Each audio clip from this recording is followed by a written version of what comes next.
My name's Rhapsody, his name is Reto of Retromation, and welcome back to Reto and Rhaps Race the Same Maps. Hey, Reto. What? It's time to go. Okay. Okay, Rhaps. Why not? Sure. What items did you get today? We're playing as the Paradox today, right? Would you like to check your character? Is it purple and wiggling all around? Okay, yes, purple. Wiggling? Yes. It's more like a motion camouflage effect. Maybe like the top of water, like a pond, scummy water ocean. Yeah, but I didn't know how to say that in one word. Mm-hmm. Well, I couldn't even say it given as many words as I tried. Pond, scummy water ocean. The more words, the worse. Why? I mean, I could have just said like say, a brackish pond, which would have been oof. Solid use of diction, but instead, no, I decided to go for the more embarrassing one. I got alien sidearm. As I'm just gonna say, I want that. Hey, it's just a powered up version of it. that would be what this game would do as well. Like it would launch aliens. Yeah. So okay, so alien sidearm? You said? Yeah, alien sidearm and the my passive item is so garbage that I don't even remember it. It is no, actually it's Litchi trigger finger. Oh, nice. Yourself? I got alien launcher and Litchi trigger finger. Damn. You must be playing some sort of a seated run. Something like that. I have the wind-up gun and Holy Grail. Well, Holy Grail's good at least. Yeah. If I get guns that aren't bad, this is great. It's not even guns that aren't bad. Gun that isn't bad, because you can just take a hit at any time. I need gun that's not bad, please. So I mean, ammo it is does a only problem. restore 50%. So if it restores to the makeshift, does it fill it? Yes. Yes. Excellent. Yeah. It rounds up, I think. Exceedingly glad to hear it. Why do you ask? No, you don't. No, we don't play mind games anymore. That was in our childhood. I don't need to play mind games at this point. I just play the game. My mind plays its own games. I don't need to add any. Yeah. I prefer everything else just be simple and easy to pass. Exactly. Just no lies. No no games either. Just like I've given up on playing video games because quite frankly, pixels are telling lies, you know? Like simulated creatures, simulated guns, simulated floors. Come on, they're all lies. They're not real. Yeah, that pixel's not really that color. It's true. It's a combination of all kinds of color. Yeah, exactly. 3 different pixels stacked atop one another. Yeah, in a trench coat. Stop lying, pixels. We know. We know. I was thinking it was that you'd stop playing games altogether because they are considered kid-directed content. Oh, that's true. That too. Quite frankly, like. So that is the question. After Copper, you're gonna have to change from being a games YouTuber because obviously that's not allowed. It's illegal, and Susan will actually extrajudicially kill you. But it's not really extrajudicial when she is the judge, jury, and executioner. And she's also YouTube. It's quite frankly, it seems like a conflict of interest. It does, but honestly, they apparently didn't nut that out when they were picking out the Copper rules. So what adult-directed content are you going to change to providing to the YouTube platform? I mean, I can't believe you've forgotten already. I answered this in episode 50. I am a car YouTuber now. I think you forgot. I have. I am only doing car stuff because I'm pistons and V8 engines. Yes. And I already forgot the other thing. 4-stroke motor. It's okay. Yeah, that's right. 4-stroke, 5-stroke. Just add an extra stroke on top. I needed to say. I needed to say something. There was. You said that it can't go any higher than 4 or something. Yeah. And I looked it up, and it is true. But there is also apparently a guy who laid out plans to make make one with an extra stroke, whatever it means. It's like not a real thing yet, but apparently it might be. So maybe I am a great car YouTuber because I'm on the cutting edge. Okay, yeah, there's probably someone out there with a design for a flux capacitor, but that doesn't make it work. I mean, it doesn't make it not work. Well, that's true. Actually, if anything, it's more likely to make it work than to make it not work. So, I guess. Get wrecked. Get wrecked. You're right. Sorry, my bad. I was wrecked. And as a result, if I jump off a hill, I'm more likely to fly than to not fly because I said so right now. Mm-hmm. Right? You know what? I don't think that sounds correct, but you were right about the last thing, so as far as I'm concerned, go for it, bud. I've always not wanted to fly. Are you afraid of heights, Reto? Yes. Very. Yeah. Okay. No, I'm afraid of falling. I believe is what we said last time. But, damn it! I can never entirely remember which conversations I've had with you until I remember the punchline that you provided to them. There's too many things that anyone says ever. Like, people need to just be okay with recycling the same stuff so that we can have days off of thinking. Yeah, I back when I was 20 and I was like meeting more people more frequently. I would explain that I have about like a 10-minute like hot reel. And if they stay near me for longer than that, they're going to hear the same joke again as I'm trying to tell it to impress someone else. Yeah, exactly. Yeah, that would be me if I interacted with humans outside. That would be me. I mean, look, apparently interacting with humans outside isn't necessarily a great way to continue doing so. Yeah. But also, to interact with humans outside, you must interact with humans outside. That is factually true. I keep getting hit on stinking easy bosses. But, I don't know. Like, I wish people should just have a little sensor, like a light sensor on their forehead. And it's like, you ask them a question, and the light sensor tells you the truth.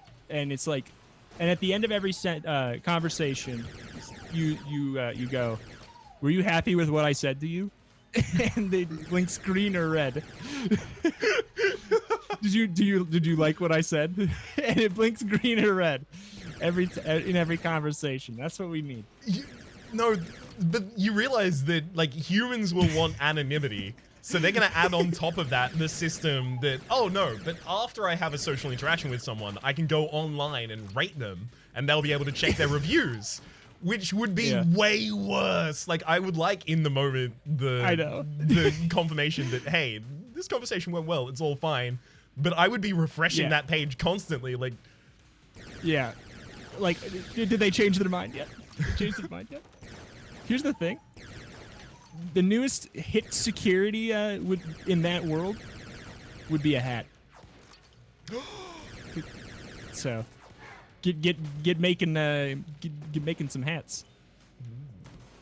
#1 security measure. It's like how people make the really expensive things that cover up your laptop's webcam when you could literally just put some duct tape there. Yeah. It's like that. It's like a hat. You could also just grow your hair out. I'm in the middle of doing that. You could also just cut it out of your forehead. Way more metal. I think I'll go with that option, frankly. It's just rad as hell.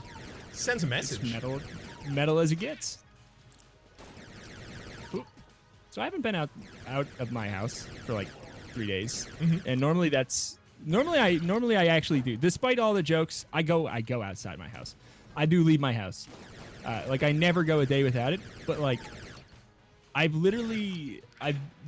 been within the proximity of my house, probably within like 15, 20 feet. Because we got a blizzard and I can't open my front door. Yeah. So how did that work? How does that do? Because obviously snow isn't really a thing in the great sunburnt land down under. So how? I have a couple of blizzard etiquette questions. Please ask. I brought it up because I thought this would be an interesting topic for someone who does not have blizzards. Extremely. Or even close to him. If you have a neighbor and they are blizzarded in. Do you just like have like a pact that like I'll just come and bail you out, you come bail me out if it happens to me? We definitely don't have a pact, and nobody definitely did it for us. In theory, if you're like, probably if you socially interact with your neighbor, they probably would be like if you had kind of like a talking relationship. Unfortunately, the one neighbor we have that we've spoken a single word to was smart enough to leave the state before this blizzard hit. So we basically didn't have the option. But somebody who lives close to us did snowblow part of our sidewalk, which was nice. But we still couldn't open our front door, which was like the bigger thing. Yeah, I was thinking the sidewalk is probably fine, I guess. But cart before the horse. I mean, they're gonna come through and they're gonna plow, and we're literally not gonna have a sidewalk for 3 months anyway. So I don't know why they did it, but it was a nice gesture. Stupid, but a nice gesture. We're literally not gonna be able to use that sidewalk for 3 months because one day of snow. And that snowblower couldn't be used on the door instead? I mean, to be fair, it would have been a lot more work to get to our door. Because, like, when I say there was a blizzard, I mean, like, the street next to us, the cars are completely under the snow. Oh. They are beneath the snow. So it would be a lot of work. It would have been a very nice gesture for someone who we've never spoken a word to. Okay. But we have, thankfully, our back door opens inward. Our front door opens outward. Our back door opens inward, which matters a lot in this state. And I don't know why all doors don't just open inward for this very reason. So for 2 days, we've been shoveling to get to the front door. And we just got there today. 2 days. It's just so much work. It's so much work that it's way too exhausting to get it all done. This much snow to get to our front door so we could open it. The thing that I hate the most is this sounds like incredibly annoying and tedious for you, but to me, it sounds like an adventure. It is, and it's like there's this weird bit of camaraderie that everyone has when stuff like this happens here, because it's like everybody you see on the street is like, this sucks, why do we live here? But like everybody thinks it. So like it's like a mutual bonding. It's like how people on the internet that just decide the new company that's the #1 worst. It's like that, but it's like oh man, there's a blizzard, like the mall is closed. Like you cannot, every single part of the entire mall is closed. School's been closed for 3-4 days, I think. It's just like, it's all closed. And everybody's just like, why do we live here? And it's like, it's a fun little bit of camaraderie in a place where like, it's like blizzards are like the Pokemon Go for people who don't like even trying to like Pokemon. All right, yeah, I can see it. Instead of going outside and asking, oh, what'd you catch? What's around here? It's just like cold enough for you, mate. Well, sorry, actually, it's not going to be. Yes, it's exactly like that. Yeah, it's like it's like just exchanging different forms of like displeasure. It's just like, this sucks, or this really sucks, or why does this suck for you? Oh man, I had to cancel my this. Oh yeah, I can't go to work. I can't make money. Like, I can't, I'm supposed to go to the freaking hospital. Like, it's like 20 different reasons why it sucks, and everyone's sharing. It's a little bit of camaraderie. Like, man, I can't wait to leave this place. Or, man, wish it was summer. Only 4 months, 5 months, 6 months to go. So at the start of Blizzard season, do you have to start getting your anecdote ready? Because you're going to have to tell it to, a fair few people. In theory, I kind of just, like, only go outside to do that stuff if I have headphones.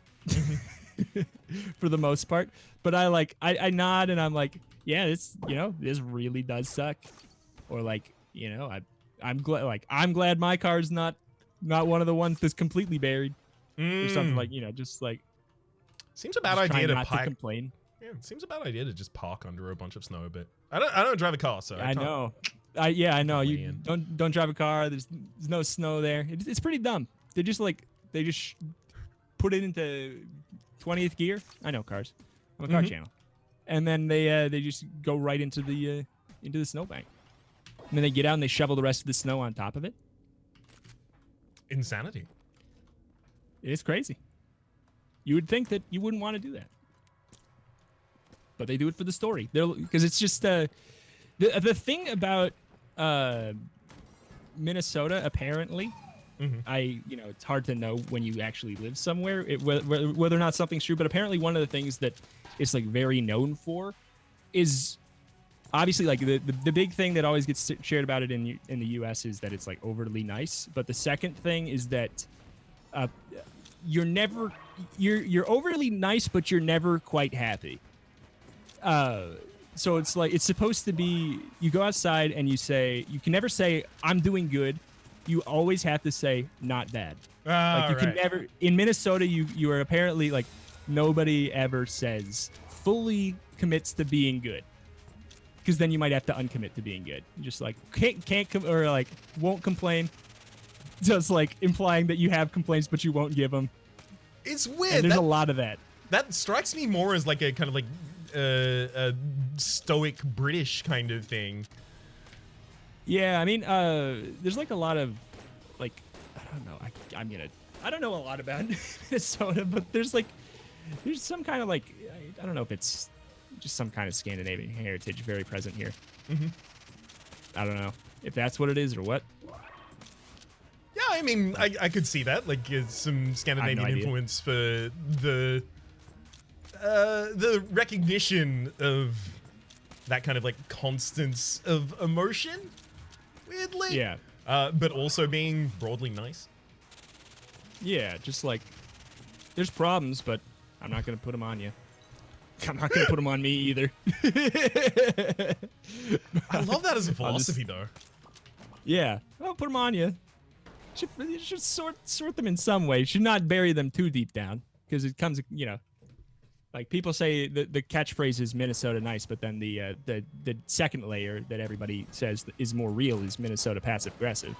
Ah, I mean everyone has their own specific, like special version of passive aggressive. What makes Minnesotans more passive aggressive than others? Wouldn't you like to know? Yeah, you're right. Sorry, my bad. I shouldn't have asked. Well, you'll learn. That's a little more outwardly aggressive. Yeah, that's aggressive. I don't know. Aggressive? That's aggressive. I don't know what makes. See, the thing is, like, I constantly say I feel like in every situation, but also in being a Minnesotan, I feel like an alien looking in. So I'm like, what do they do, the Minnesotans? But I'm like, it's one of those things where I surely I do some of it, obviously. Like I was raised in it, but I don't know the specifics. I don't know what makes it weird.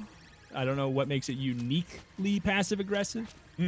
But I think it's just the fact that like anywhere that gets labeled anything, like everybody there has heard it. Everybody in Minnesota knows they're supposed to be nice. So I think there's like a layer of that, like that expectation.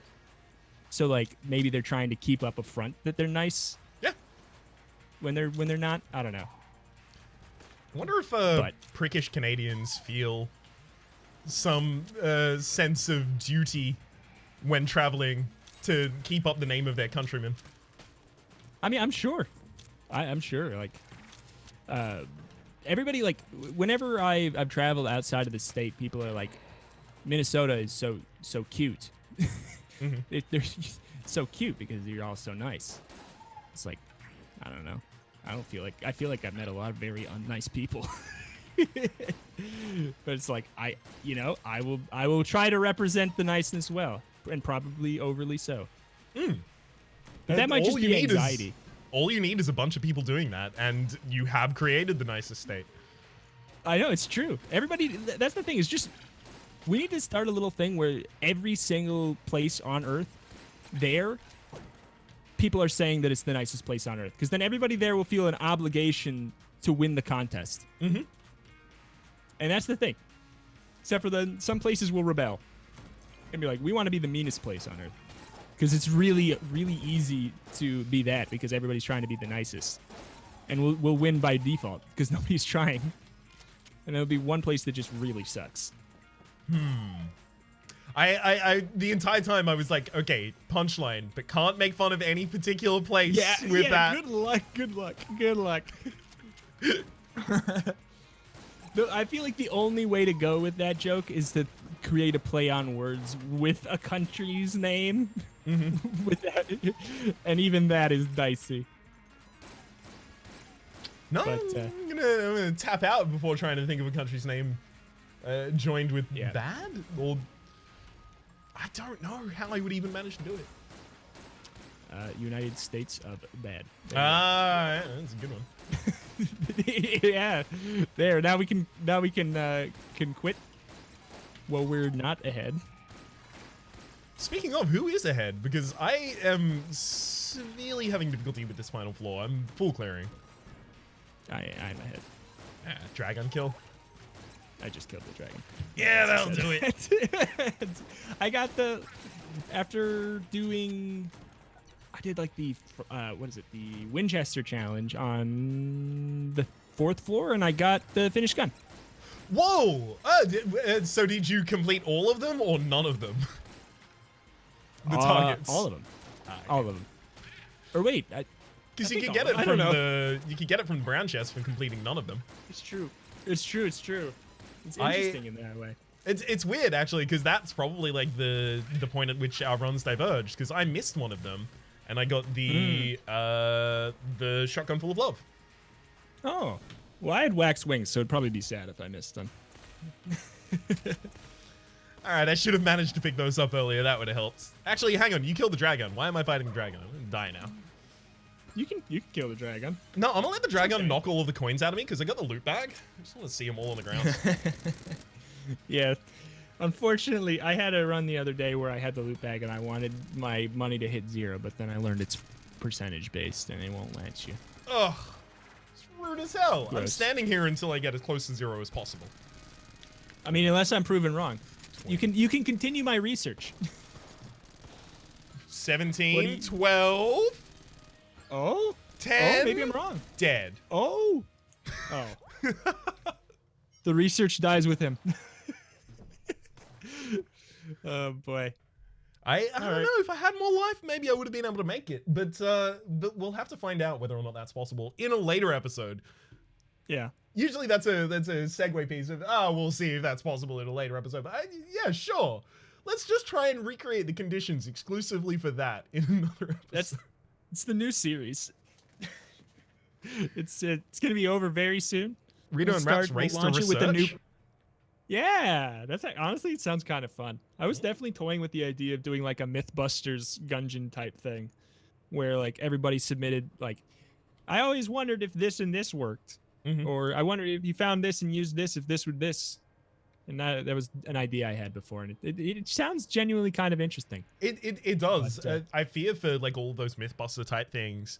Like the quality of the questions is the most impactful thing as to whether or not it's like a worthwhile video to watch. Yeah, it's like I talked about this recently, but the Mythbusters, they had an episode that scarred me as a kid, because I think this was a poor choice to even do this as to make this joke. They were doing their normal myth, and in every episode they have the big normal myth, and then they have like a side myth that they do like to kind of tease you to come back after commercial break or something. They do like, this is our myth that we're gonna test when you come back. It's our mini myth, and then they come back from commercial break and they do it. This one they were doing a myth about if you put a cat in a microwave, would it explode?